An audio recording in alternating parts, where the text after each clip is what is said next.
இன்றைய நாளிலும் கர்த்தருடைய தூதுக்காக மத்தேயு சுவிசேஷம் 15ஆம் அதிகாரத்தை நாங்கள் எடுத்துக்கொள்வோம். மத்தேயு சுவிசேஷம் 15ஆம் அதிகாரம் 21வது வசனம் தொடக்கம் 28வது வசனம் வரைக்கும் தயவு செய்து வாசியுங்க. பின்பு இயேசு அவ்விடம் விட்டு புறப்பட்டு தீரு சீதோன் பட்டணங்களின் திசைகளுக்கு போனார்.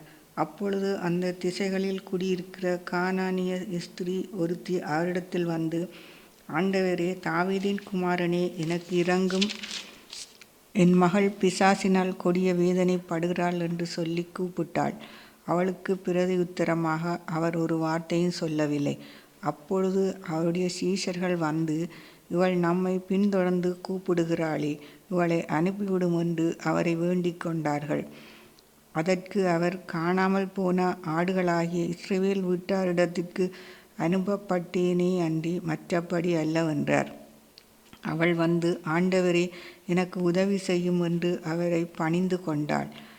அவர் அவளை நோக்கி, பிள்ளைகளின் அப்பத்தை எடுத்து நாய்க்குட்டிகளுக்கு போடுகிறது நல்லதல்ல என்றார். அதற்கு அவள், மெய்தான் ஆண்டவரே, ஆகிலும் நாய்க்குட்டிகள் தங்கள் எஜமான்களின் மேஜையிலிருந்து விழும் துணிக்கைகளை தின்னுமே என்றாள். இயேசு அவளுக்கு பிரதி உத்தரமாக, ஸ்திரியே, உன் விசுவாசம் பெரிது, நீ விரும்புகிறபடி உனக்கு ஆகக் கடவது என்றார். அந்நேரமே அவள் மகள் ஆரோக்கியமானாள். ஆமீன். கர்த்தருக்கு மகிமை உண்டாவதாக. நாங்கள் இந்த வேளையிலே ஒரு பாடலை பாடி நாங்கள் கர்த்தருடைய வசனத்துக்காக நாங்கள் செல்லுவோம்.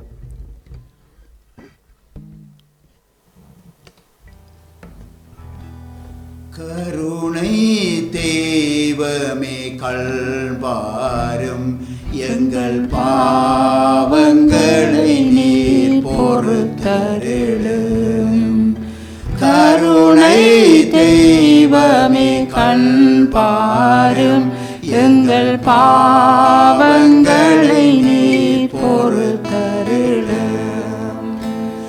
உடலும் அறிவும் மனமும் ஒன்று சேர்ந்து உம்மை எதிர்த்ததையா.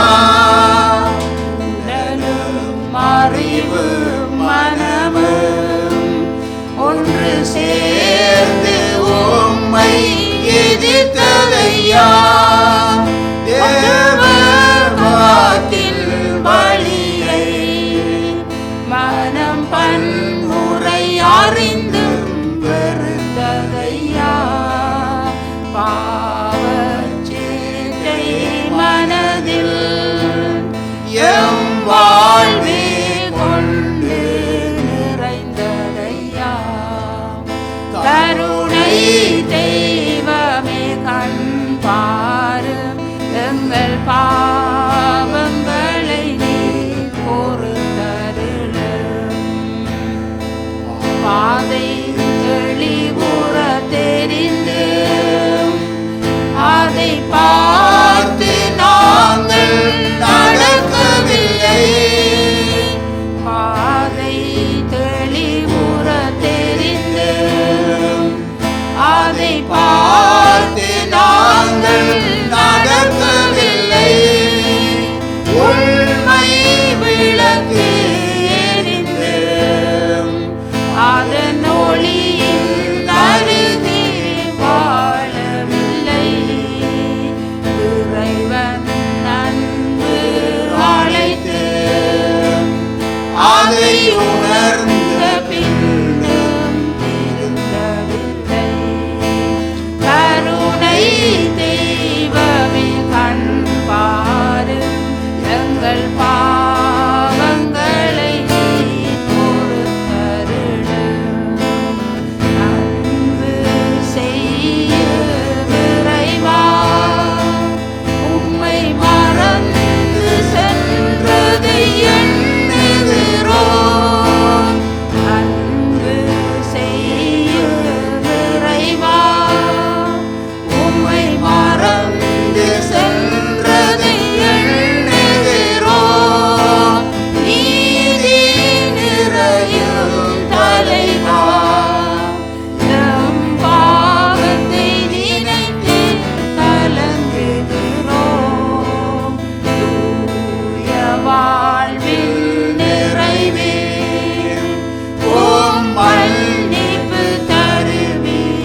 அருமையானவர்களே, இப்பொழுது நீங்கள் வாசித்த வேத பகுதி, இந்த வேத பகுதியின் ஊடாக நாம் அநேக சத்தியங்களை நாங்கள் கற்றுக்கொள்ள வேண்டியவர்களாக இருக்கிறோம். அவசரமான ஒரு தேவையோடு ஒரு தாய் இயேசுவினிடத்திலே ஓடி வருகின்றார். அது சாதாரணமான ஒரு தேவை அல்ல. பெற்றவள் தன்னுடைய மகள் படுகின்ற வேதனையை கண்ணாலே பார்த்து சகிக்க முடியாமல் தன்னுடைய மகளுக்காக அவள் இயேசுவினிடத்திலே ஓடி வருகின்றாள். தன்னுடைய மகளுக்காக அவரிடத்திலே கதறி நிற்கின்றாள். அவருடைய ஜனம் என்ற உரிமையோடு அந்த தாய் வரவில்லை. ஏனென்றால் அவருடைய ஜனம் என்ற உரிமை அவளுக்கு இல்லை. அவள் இஸ்ரவேல் ஜனம் அல்ல.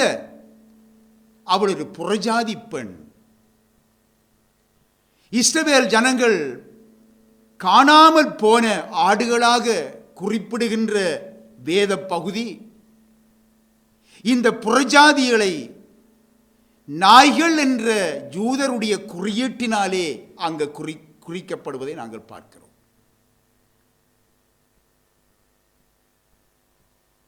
இஸ்ரவேல் ஜனங்கள் காணாமல் போன ஆடுகள். ஆனால் இந்த புறஜாதிகளை நாய்கள் என்று யூதருடைய குறியீடு அங்கே இருக்கிறது. ஆகவே நாம் தேவனுடைய ஜனம் என்று பெருமை பாராட்டி நிற்கின்ற இந்த யூதர்கள் மத்தியிலே ஒரு அதிசயமான காரியம் ஒன்று நடைபெறுவதை இந்த வேத பகுதி எடுத்து காட்டுகிறது. இங்கே நாங்கள் பார்க்கின்றோம், தீரு சீதோன் பட்டணங்களின் அருகேதான் அந்த தாயும் மகளும் வாழ்ந்து வருகின்றார்கள். அந்த பகுதியிலே எல்லாம் ஆண்டவர் இயேசு தேவனுடைய ராஜ்யத்தை குறித்து அங்கே பிரசங்கித்த பொழுது இவர்களும் தாயும் மகளும் இவர்களும் கூட மற்றவர்களோடு சென்று அந்த போதனைகளை அவர்கள் கேட்டிருக்கலாம். அவருடைய கிருபை நிறைந்த வார்த்தைகளை, அவருடைய வாயிலிருந்து புறப்பட்ட கிருபை நிறைந்த வார்த்தைகளை அந்த தாயும் மகளும் அவர்கள் கேட்டிருக்கலாம். அவருடைய சமாதான அழைப்பை அவர்கள் அறிந்திருக்கலாம். அதே வேளையில் அவருடைய சமாதான அழைப்பு அவர்களை நோக்கியும் வந்திருக்கும். அவருடைய மன உருக்கத்தை அங்கே அவர்கள் நிச்சயமாக கண்டிருப்பார்கள். ஆனால் அவருடைய அழைப்பை ஏற்றுக்கொள்ளவோ, அவருடைய சமாதானத்தின் அழைப்பை அவர்கள் ஏற்றுக்கொள்ளவோ, அவரை பின்பற்றவோ மனதில்லாத கூட்டத்தாரோடு இந்த தாயும் மகளும் அவர்களும் ஒருவராக இருந்திருக்கலாம் என்று நான் நினைக்கின்றேன். ஆம் அருமையானவர்களே, அந்த இடத்திலே கர்த்தருடைய வார்த்தைகளை அவர்கள் ஏற்றுக்கொள்ளாத ஜனக்கூட்டத்தோடு இவர்களும் கூட இருந்திருக்க வேண்டும். ஒருவேளை இவர்களுடைய மன கடினத்தினாலே அவர்கள் அப்படி செய்திருக்கலாம்.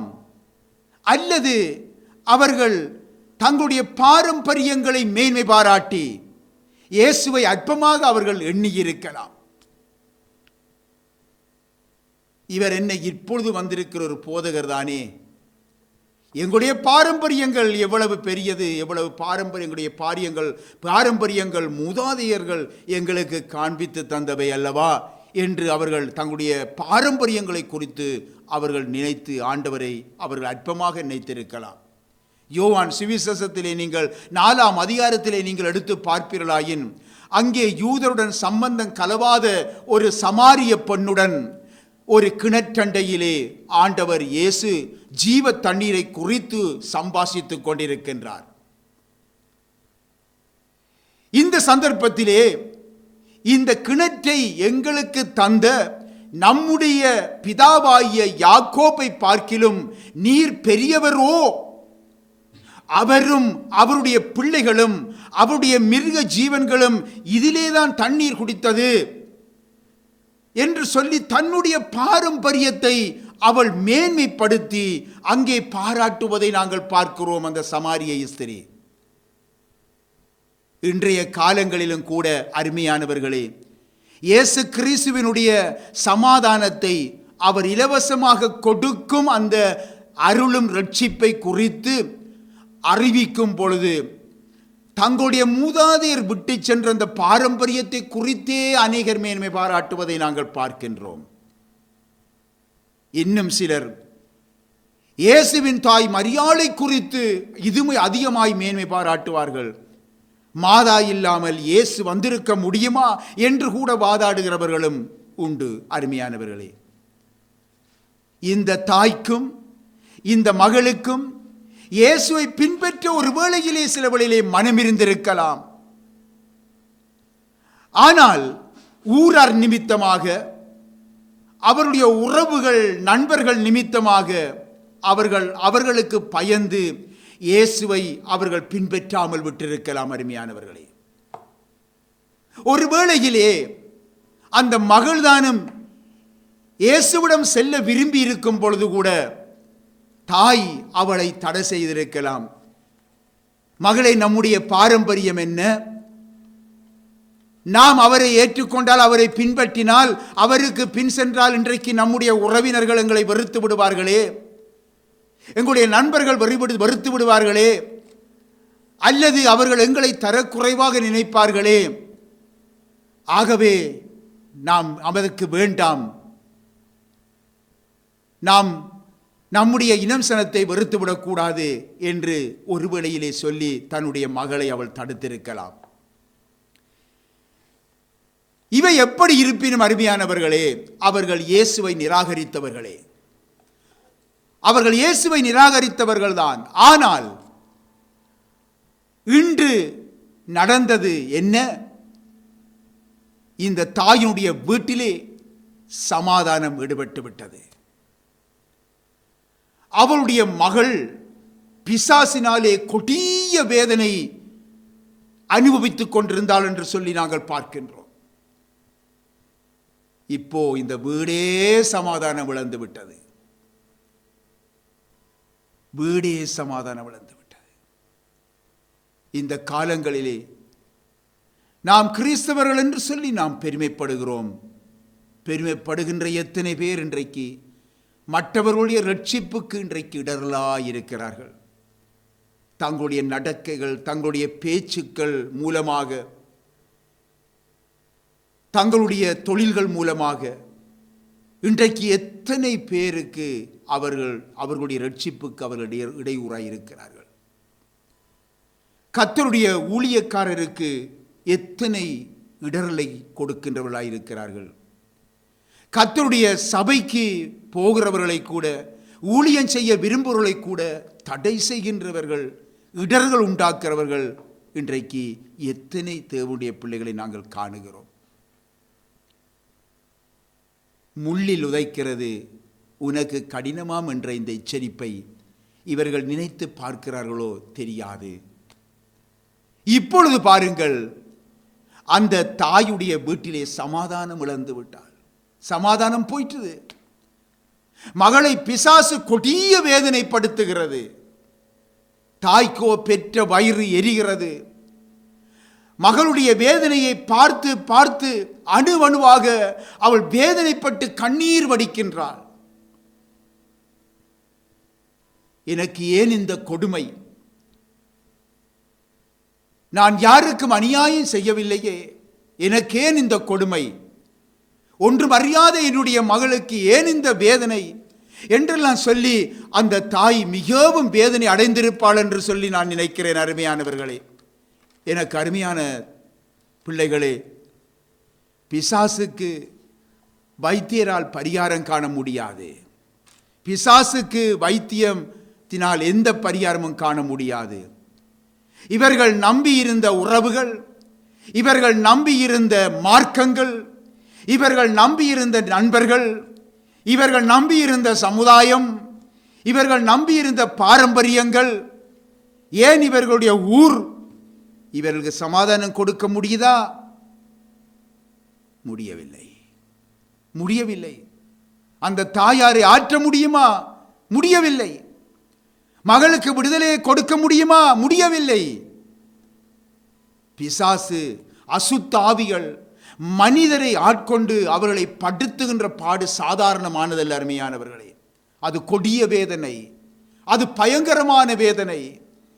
இன்னும் சண்டைகள், கொலைகள், குடும்ப பிரிவினைகள், தற்கொலைகள், இப்படியாக பலவிதமாக இந்த பிசாசுகள் மனிதனை பாதிக்கின்றது. செய்வினைகள், சூனியங்கள், மந்திரங்கள், மாயங்கள், குறி சொல்லுதல்கள், சாத்திரம் பார்க்குதல், மை பார்க்குதல், இப்படி யாவும் பிசாசுகளின் உதவியால் செய்யப்படுகிறது அருமையானவர்களே. இவையெல்லாம் மனிதரை கொடுமைப்படுத்துகிறது. ஏதோ ஒரு வகையிலே மனிதன் அதனாலே கொடுமைப்படுத்தப்படுகின்றான். இந்த மகள் பிசாசினால் வேதனை அனுபவிப்பதை, கதறி துடிப்பதை பார்க்கும் அந்த பெற்ற தாயுடைய இருதயம் சுக்கு நூறாக உடைந்திருக்கும் என்பது நிச்சயமாக நாங்கள் உணரக்கூடியதாக இருக்கிறது. இந்த வேளையில் தான் தீரு சீதோன் பட்டணங்களிலே சுற்றி திரிந்து நன்மைகள் பல செய்து கிருபையின் வார்த்தைகளை கூறி சமாதான தூதை அங்கே கொடுத்த அங்கே ஆண்டவர் இயேசுவினுடைய முகத்தை ஒரு விசை அவள் நினைத்து பார்க்கின்றாள். அன்று பக்கத்திலே வந்து நின்று பிரசங்கித்தாரே, பக்கத்திலே வந்து நின்று இந்த சமாதான அழைப்பை விட்டாரே, நம்முடைய பாரம்பரியம் அவருடைய அன்பின் அழைப்பை நிராகரித்து விட்டதே, நிராகரிக்க செய்து விட்டதே. நம்முடைய ஊரை நினைத்து, நம்முடைய மனுஷரை நினைத்து, நம்முடைய உறவுகளை நினைத்து நான் இவ்விதமாக அந்த அழைப்பை நான் நிராகரித்து விட்டேனே, இன்றைக்கு என்னுடைய வீட்டிலே சமாதானம் எடுக்கப்பட்டு விட்டதே, என்னுடைய மனக்கடினத்தின் நிமித்தமாக, மற்றவர்களின் சொல்லை கேட்டது நிமித்தமாக, மனுஷருக்கு பயந்தது நிமித்தமாக, ஊருக்கு பயந்தது நிமித்தமாக என் கதவை தட்டிய சமாதானத்துக்கு கதவை திறக்காமல் இருந்து விட்டேனே, இப்பொழுது சமாதானம் எடுக்கப்பட்டு விட்டதே என்று சொல்லி அந்த தாய் கதறி துடித்திருப்பாள். இப்பொழுது அந்த ஆண்டவரை தேடி எங்கே போவாள்? அவர் எங்கே இருக்கிறார் என்று அறிய முடியாது. ஏனென்றால் அவள் மீண்டுமாக மற்றவரிடத்திலே கேட்க முடியாது, மற்றவரிடத்திலே கேட்க முடியாது. இயேசு எங்கே இருக்கிறார் என்று இயேசுவை விசாரிக்க முடியாது. ஆகவே இப்பொழுது அவள் வேதனை அடைந்து கொண்டிருக்கிறாள். நான் எங்கே அவரை நான் சந்திக்க முடியும்? எங்கே அவர் நிற்கின்றார்? எங்கே இருக்கின்றார்? இவ்விதமாக அவள் வேதனை அடைந்து கொண்டு இருக்கின்றாள். அவரால் தான் என்னுடைய மகளுக்கு விடுதலை என்பதை அவள் இருதயத்திலே தீர்மானித்து விட்டாள். என்னுடைய வீட்டுக்கு சமாதானம் அந்த சமாதானத்தின் தேவனால் தான் என்பதை அவள் உணர்ந்து கொண்டாள்.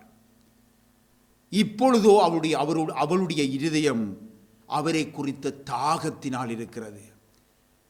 இயேசுவை குறித்த தாகம், இயேசு பெருமானை குறித்த தாகம் அவளை வாட்டுகிறது.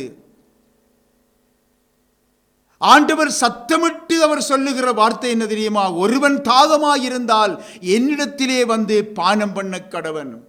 சத்தமிட்டு கூறுகின்ற வார்த்தை. ஆம், இந்த வார்த்தையை அவர் சத்தமிட்டு சொன்னார். அந்த தாய்க்கு அவர் எங்கே இருப்பார், எந்த இடத்திலே இருப்பார் என்று அறிய அவளுக்கு வாய்ப்பில்லை. யாரிடமும் அவள் இயேசுவை குறித்து விசாரிக்க முடியாது. அவளுடைய பரிதாப நிலையையும், அவளுடைய வேதனையையும், அவளுடைய தாகத்தையும் அங்கே ஆண்டவர் இயேசு ஆவியிலே உணர்ந்து கொள்ளுகின்றார். ஆண்டவர் இயேசு ஆவியிலே உணர்ந்தவராய் இப்பொழுது என்ன செய்கின்றார்? அவரே அந்த பக்கமாக செல்லுகின்றார். அவரே அந்த பக்கமாக செல்லுகின்றார். அதை கேள்விப்பட்ட தாய் எவ்வளவு சந்தோஷம் அடைந்திருப்பாள் என்று பாருங்கள். எனக்கு இன்றைக்கு சமாதானம் வந்துவிட்டது, என்னுடைய மகளுக்கு ஒரு விடுதலை வந்துவிட்டது என்ற நம்பிக்கையோடு என்ன செய்கின்றாள்? அவள் அவரை நோக்கி ஓடுகின்றாள். அவளை நோக்கி ஓடுகின்றாள். அருமையானவர்களே,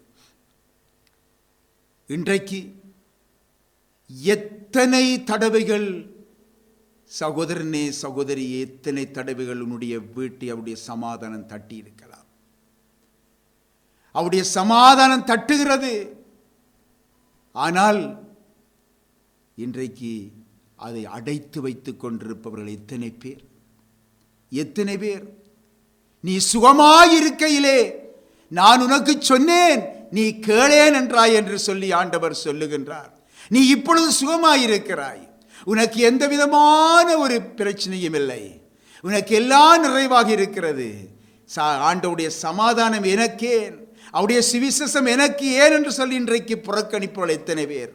ஆனால் ஒரு நாள் அந்த சமாதானம் அந்த வீட்டில் இருந்து எடுக்கப்படும். அப்பொழுது எந்த மனுஷன் இதை சிந்தித்து பார்க்கிறார்? அருமையானவர்களே, உண்மையான சம்பவம் இந்த பட்டணத்தில் நடந்த ஒரு சம்பவம். அதை நான் சொல்லுகின்றேன் உங்களுக்கு ஒரு சாட்சியாக, கர்த்தருக்கு மகிமையாக சொல்லுகின்றேன். ஒரு சகோதரிக்கு, ஒரு குடும்பத்திலே சகோதரிக்கு பிசாசு பிடித்திருந்தது. கணவன் ஒரு நாள் அந்த சகோதரியை அழைத்து கொண்டு சாமத்திலே வந்து வீட்டுக்கு தட்டுகின்றார், பெல் அடிக்கின்றார். அப்பொழுது யார் என்று பார்த்தால் சகோதரி பிசாசினால் பிடிக்கப்பட்டு வேதனை அடைந்து கொண்டிருக்கின்றார். ஆகவே உள்ளே எடுத்து அன்று இரவே வீட்டிலே வைத்து ஆண்டவர் விழித்திருந்து அவர்களுக்காக நாங்கள் பாரப்பட்டு ஜெபித்தோம். அதிகாலை வேளையிலே அந்த சகோதரியை விட்டு பிசாசு சென்று ஒரு சமாதானம் அவளுடைய இருதயத்திலே கிடைத்தது. அவள் விடுதலையானாள். அதன் பிற்பாடு அவர்கள் மிகுந்த சந்தோஷத்தோடு அவர்கள் வீடு சென்றார்கள். அதன் பிற்பாடு 2 தரம் அவளிடத்திலே சென்று அங்கே ஜெபம் செய்து ஆண்டவரை குறித்து பேசி வருவோம். ஒரு நாள் அவருடைய இருதயம் அவர்கள் மாறிவிட்டது. அப்பொழுது அந்த இடத்திலே நாங்கள் சென்று கதவை தட்டும் பொழுது அவர்கள் கதவை திறக்கவில்லை. ஜன்னலால் பார்க்கும் பொழுது அவர்கள் சத்தமிட்டு சந்தோஷப்பட்டு ஏதோ சிரித்து கொண்டிருக்கிறார்கள், ஏதோ பகுடி மாதிரியாக கதைத்து கொண்டிருக்கிறார்கள். ஆனால் கதவை திறக்கவில்லை. அவர்கள் அறிந்தார்கள் யார் வந்திருக்கிறார்கள், தட்டுகிறார்கள். ஆனால் அவர்கள் திறக்கவில்லை. நாங்கள் மிகுந்த வேதனையோடு நாங்கள் திரும்பி வந்துவிட்டோம். நடந்தது என்ன? மீண்டும் பிசாசு கிரியை செய்ய துவங்கினான். குடும்பத்தை சின்னாபின்னப்படுத்தினான், குடும்பத்தை உடைத்தான். இன்றைக்கு வேதனை, இன்றைக்கு குடும்பம் உடைந்து போய் கணவனோரிடத்திலே மனைவியோரிடத்திலே கணவன் இப்பொழுது தன்னை சமாதானப்படுத்திக் கொள்ள இன்னொரு திருமணத்தையும் செய்து அவர் இருக்கின்றார். எவ்வளவு சீரழிவு பார்த்தீர்களா? சமாதானம் தட்டும் பொழுது சமாதானத்தை திறக்காத இடத்திலே அங்கே சமாதானம் குலைந்து போகிறது. அருமையானவர்களே, இப்பொழுது அந்த தாய் பாருங்கள், இப்பொழுது ஓடி செல்லுகின்றாள், அவரை நோக்கி கதறிக்கொண்டு ஓடுகிறாள். வசனம் 22 தயவு செய்து வாசியுங்கள். வசனம் 22.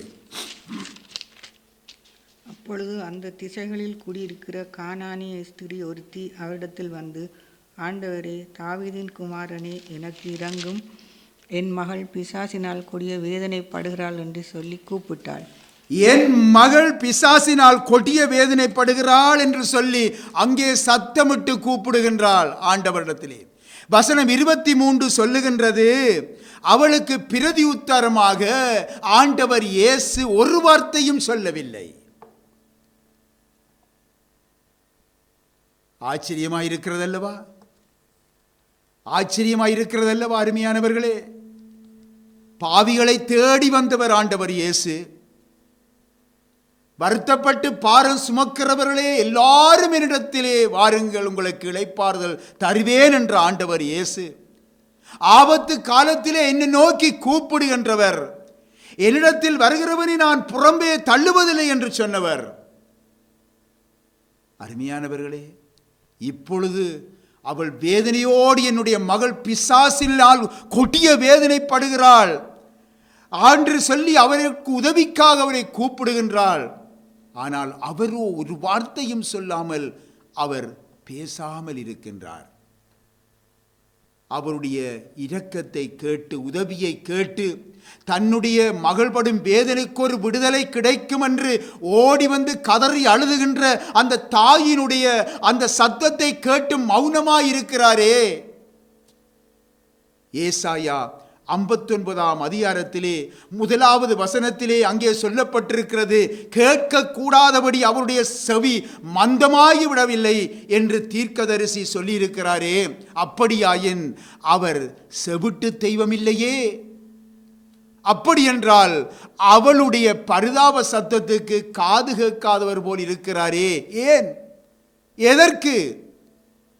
அவருடைய மௌனத்துக்கு காரணம் என்ன? அந்த தாயுடைய ஓயாத சத்தம், ஓயாமல் கூப்பிட்டு கொண்டே இருக்கிறாள், ஆண்டவரே உதவி செய்யும், ஆண்டவரே உதவி செய்யும், என்னுடைய மகள் கொடிய வேதனைப்படுகிறாள், பிசாசு கொடிய வேதனைப்படுத்துகிறது, எனக்கு உதவி செய்யும் என்று அவள் சத்தமிட்டு கொண்டே இருக்கின்றாள். அதை சகிக்க முடியாத அவருடைய சீசர்களும் கூட ஆண்டவரை நோக்கி, ஆண்டவரே இவள் நம்மை விடமாட்டன் என்று பின்தொடர்ந்து கொண்டே வந்து கொண்டிருக்கிறாளே, ஏதொரு காரியத்தை சொல்லி முடித்து விஷயத்தை முடித்து அனுப்பிவிடும் ஆண்டவரே, இவள் எங்களை விடமாட்டாள் என்று சொல்லி அவருடைய சீசர்கள் சொல்லுகிறார்கள். இதிலிருந்து அந்த தாயுடைய பரிதாப நிலையை நாம் உணர முடிகிறதல்லவா? அவள் விடாமல் சத்தமிட்டு கொண்டே இருக்கிறாள் என்று சொல்லி இதிலிருந்து நாம் அறிந்து கொள்ளக்கூடியதா இருக்கிறதல்லவா?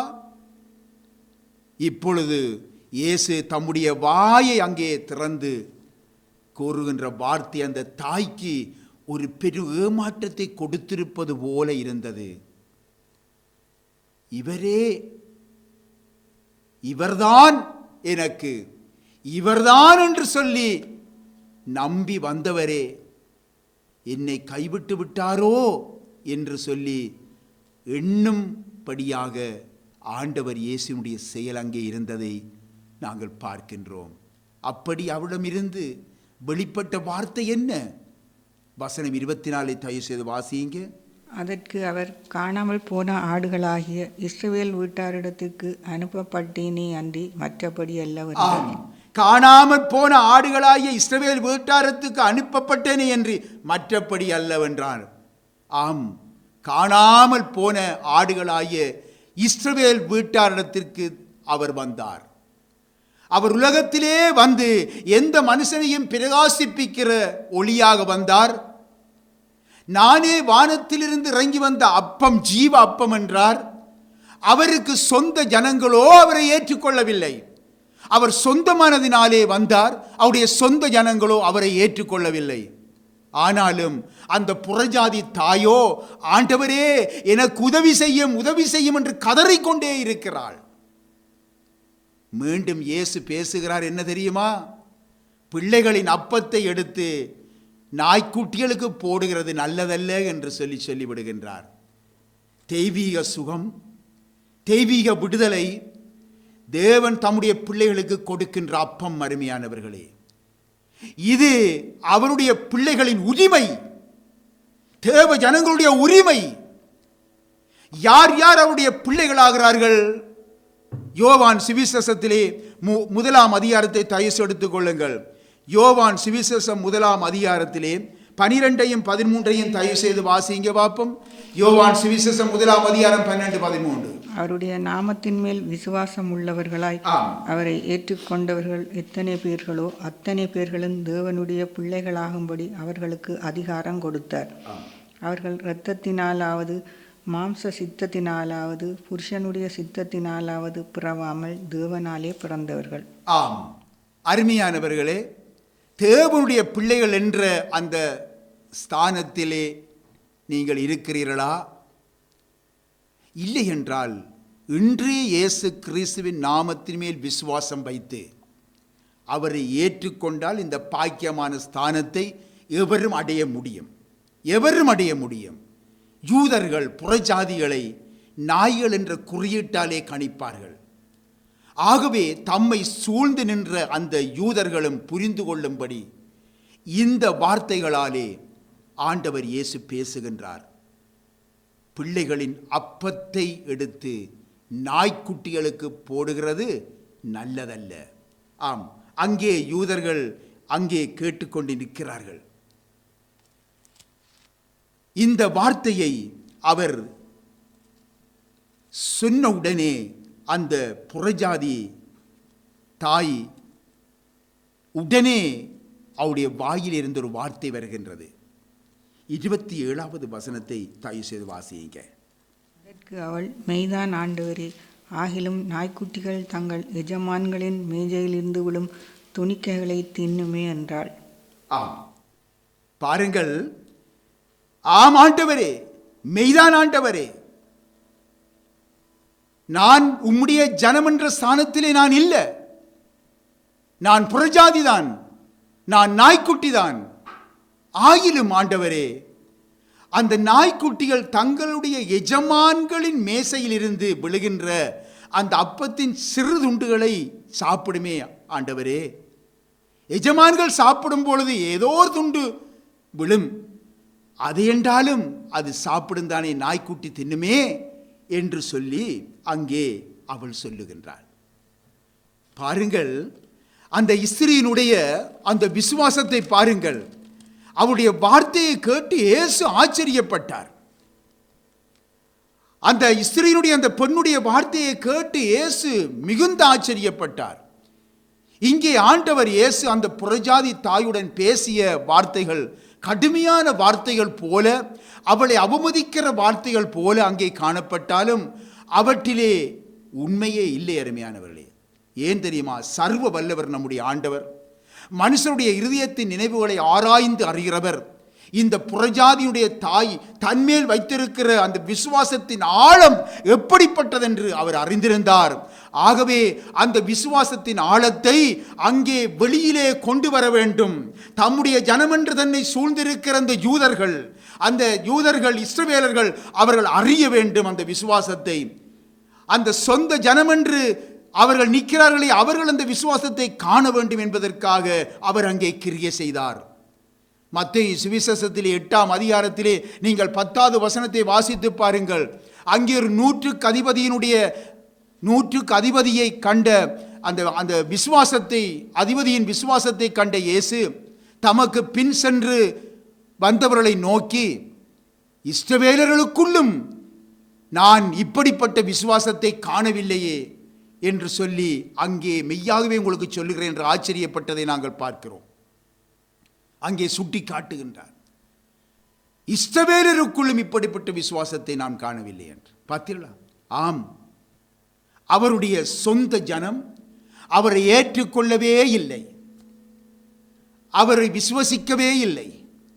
அவருடைய வார்த்தைகளை, அவருடைய வாயிலிருந்து புறப்பட்ட சத்திய வார்த்தைகளை ஏற்றுக்கொள்ளவில்லை, அவருக்கு கீழ்ப்படியவில்லை, தங்களை தாழ்த்தவில்லை. ஆகவே காலமாக அந்தகார இருளிலே கிடந்த அந்த நாய்க்குட்டிகளான புறஜாதிகளுக்கு அந்த அப்பத்தை பரிசாக கொடுக்க அங்கே ஆண்டவர் ஆயத்தப்படுத்துகிறார். அங்கே ஆண்டவர் இயேசு அதை பரிசாக கொடுக்க வேண்டும் என்று சொல்லி அங்கே தீர்மானித்து விட்டார். ஆம், அவருடைய நாமத்தின் மேல் விசுவாசம் உள்ளவர்களாய் அவரை ஏற்றுக்கொண்டவர்கள் எத்தனை பேர்களோ அத்தனை பேரும் அவர்களுடைய பிள்ளைகள், தேவனுடைய பிள்ளைகள். அவர்கள் அனைவருமே இந்த தெய்வீக சுகம், இந்த தெய்வீக விடுதலை என்ற அந்த அப்பத்தை பரிசாக அல்ல, உரிமையோடு பெற்றுக்கொள்ள முடியும், உரிமையோடு பெற்றுக்கொள்ள முடியும். ஆம், இந்த உரிமைக்கு நீங்கள் ஒவ்வொருவரும் பங்காளிகளாக மாற வேண்டும் என கர்த்தர் இயேசு எப்பொழுதும் அழைத்து கொண்டே இருக்கின்றார். இப்பொழுது வசனம் 28 தயவு வாசியுங்கள். இயேசு அவளுக்கு பிரதி உத்தரமாக, ஸ்திரியே, உன் விசுவாசம் பெரிது, நீ விரும்புகிறபடி உனக்கு ஆக கடவுது என்றார். அந்நேரமே அவள் மகள் ஆரோக்கியமானாள். ஆம், அருமையானவர்களே, இங்கே நாங்கள் பார்க்கிறோம், ஸ்திரியே, உன்னுடைய விசுவாசம் பெரிது, இந்த எஜமானுடைய மேசையிலிருந்து விழுகின்ற அந்த அப்பத்துண்டுகளை அந்த நாய்க்குட்டிகள் தின்னுமே. அந்த விசுவாசத்தை கண்டார். அந்த ஸ்திரீனுடைய வாயிலிருந்து புறப்பட்ட அந்த விசுவாசத்தின் ஆழத்தை கண்டார். அப்பொழுது என்ன சொன்னார் தெரியுமா? நீ விரும்புகிறபடி உனக்காக கடவது. ஸ்திரியே, உன்னுடைய விசுவாசம் பெரிது. இந்த இஸ்ரவேலுக்குள்ள கூட இப்படியான விசுவாசம் இல்லை. உன்னுடைய விசுவாசம் பெரிது. உன்னுடைய விருப்பத்தின்படியே இது உனக்கு ஆக கடவது என்றார். அங்கே வேதம் சொல்லுகிறது, அந்த நேரமே, அந்த நிமிஷமே அவளுடைய மகள் சுகமடைந்தாள். பிசாசு அவளை விட்டு போய்விட்டது. ஒரே வார்த்தை தான் பிசாசு அங்கே போய்விட்டது. அவருடைய விசுவாசத்தை கனப்படுத்தினார். பிசாசு அப்பாலே போன்று சொல்லவில்லை, அவருடைய விசுவாசத்தை கனப்படுத்தினார். அவ்வளவுதான். பிசாசு போய்விட்டது. இப்பொழுது பெரிய சமாதானம் அந்த வீட்டை வந்து அடைந்தது. அந்த வீட்டை சமாதானம் நிரப்பியது, தேவ சமாதானம் நிரப்பியது. என்னுடைய அன்பானவர்களே, கர்த்தர் இயேசு பாரபட்சமற்றவர். நீங்கள் யாராக இருக்கலாம், நம்பிக்கையோடு தயக்கமின்றி இயேசுவிடத்திலே வரலாம். அவர் ஒருபொழுதுமே ஒருவரையும் தள்ளிவிட மாட்டார். யோவான் சுவிசேஷம் 6ஆம் அதிகாரத்திலே 37வது வசனத்தை தயவு செய்து வாசியுங்க. யோவான் சுவிசேஷம் 6:37 வாசிங்க. பிதாவானவர் எனக்கு கொடுக்கிற யாவும் என்னிடத்தில் வரும். என்னிடத்தில் வருகிறவனை நான் புறம்பே தள்ளுவதில்லை. ஆம், என்னிடத்தில் வருகிறவர்களை நான் புறம்பே தள்ளுவதில்லை. பார்த்தீங்களா? ஆகவே இயேசுவிடத்திலே எவருமே வரலாம். அவர் எல்லோரையும் ஏற்றுக்கொள்ளுகிற தேவன். இயேசுவை நேசிக்கிற ஒவ்வொருவரும் அவருடைய சபையை நேசிக்கிறார்கள். நான் இயேசுவை நேசிக்கிறேன் என்று ஒருவர் சொல்லுவாராயின் அவர்கள் அவருடைய சபையை நேசிக்க வேண்டும். அவருடைய சபையானது ஒரு ஆவிக்குரிய அவருடைய சரீரமாயிருக்கிறது. ஆண்டவர் இயேசு கிறிஸ்துவை நேசிக்கிறேன் என்று சொல்லுகிற எந்த ஒரு சகோதரனும் சகோதரியும் எவரும் கர்த்தருடைய சபையிலே அவர்கள் நிற்க வேண்டும் என்ற சத்தியத்தை தெரிந்து கொள்ள வேண்டும். இயேசு யாரையும் பலவந்தப்படுத்துவதில்லை. அந்த புறஜாதி தாய் போல தாகத்துடனே அவரிடத்திலே வருகிறவர்களுக்கு நிச்சயமாக தாகம் தீர்க்கப்படும். அந்த புறஜாதி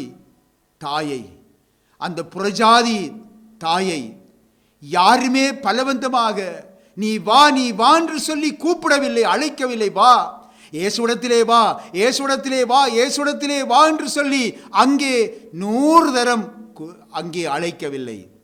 அவள் உணர்ந்தாள், இயேசுவை குறித்து அறிந்தாள். அவள் உணர்ந்தாள், என் இயேசுவினாலே மாத்திரம் என்னுடைய மகளுக்கு விடுதலை உண்டு, எனக்கு சமாதானம் உண்டு, என் வீட்டுக்கு சமாதானம் உண்டு. அறிந்தாள். அறிந்த உடனே அவரை தேடி ஓடி போகிறாள். தன்னுடைய விசுவாசத்தை அறிக்கையிட்டாள். தன்னுடைய விசுவாச வசனங்களை வெளிவிட்டாள். அந்த விசுவாசத்தை காண்பித்தாள். இயேசுவிடத்திலே இருந்து யாருமே கொடுக்க முடியாத சமாதானத்தை அவள் பெற்றுக்கொண்டாள். ஆகவே அவரை நம்பி வருகிறவர்கள் ஒருபொழுதும் வெட்கமடைந்து போக மாட்டார்கள். நிச்சயமாக விடுதலை உண்டு, நிச்சயமாக சமாதானம் உண்டு. அவரால் முடியாத காரியம் ஒன்றுமில்லை. ஆகவே அந்த இயேசு நல்லவர். அந்த இயேசுவை இந்த இடத்திலே இருக்கிற ஒவ்வொரு பிள்ளைகளும் அறிந்திருக்கிறீர்கள், அவரை ருசி பார்த்திருக்கிறீர்கள். ஆகவே மற்றவரிடத்திலும் அவரை குறித்து அறிவித்து அவர்களும் இயேசுவண்டை வரும்படியான தாகம் உண்டாகும்படி நீங்கள் அவர்களை வழிநடத்த கர்த்தர் உங்களுக்கு கிருபை அளிப்பாராக. ஆமென்.